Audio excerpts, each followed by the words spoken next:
கோவிடில் லாக்டவுனில் 3 மாதம் எல்லாமே வீட்டில் இருந்தாங்க. இப்போ செத்த 12 பேருமே அதில் யாருமே குடிக்கல. வீட்டையும் சாராயம் காய்ச்சல, இது ஈஸ்ட்டுக்கு எதுவுமே யூஸ் பண்ணல. எல்லாமே வீட்டு சைலண்டாக தான் இருந்தாங்க. மறுபடியும் எப்போ சாராயம் விட்டாங்களோ அப்போ தான் குடிச்சாங்க. ஸோ அவங்களால குடிக்காமல் இருக்க முடியும். நீங்கள் சாராயத்தை கொடுக்காம இருந்தால் அவங்களால குடிக்காமல் இருக்க முடியும். நீங்கள் கொடுத்து குடியை பழக்க வச்சுட்டு அப்புறம் என்ன பண்ண உடம்பு வச்சது குடிச்சு தான் செய்வாங்க. குடிக்கிறாங்கன்னா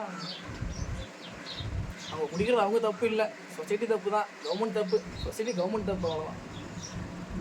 இவ்வளோ சூர்யா பேட்டி கொடுத்தாருல, திராவிட மாடலாக குடிக்க வச்சு பழக்க வச்சு இப்போ வந்து குடி நிறுத்துனா எப்படி நிறுத்தாங்க?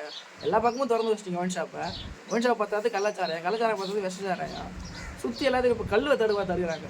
கல் குடிச்சு யாரும் செத்துக்கிறாங்க, அதை தடுக்கிறாங்க, இதை தடுக்க மாட்டாங்க. கவர்மெண்ட் இதில் மட்டும் தான் வருமானம். ஒரு நல்ல கவர்மெண்ட்டுன்றது கெட்டதை நீக்கிட்டு நல்லதில் எப்படி வருமானம் வருதுன்னு பார்க்கணும். அதை பார்க்க மாதிரி காலங்காலமாக இதை ஒயின் ஷாப்பில் தான் வருமானம் வருது, ஒயின் ஷாப்பில் தான் வருமானம் வருது, அதை போய் விட்டுட்டு இருக்கீங்க. இன்னும் அதிகப்படுத்திட்டு அப்போ கல்லை மட்டும் ஏன் தடை பண்ணுறீங்க? ஏன்னா கல்லை விற்கிறவங்க வந்து அண்ணாடங்காச்சு, அவனால் எதுவும் பண்ண முடியாது. அவன் அப்பாவி, அவனை போட்டு எது வேணால் பண்ணலாம். ஒயின் ஷாப் விற்கிறவங்களாம் அரசியல்வாதி, முக்கிய புள்ளி, அவங்கள எதுவும் பண்ண முடியல.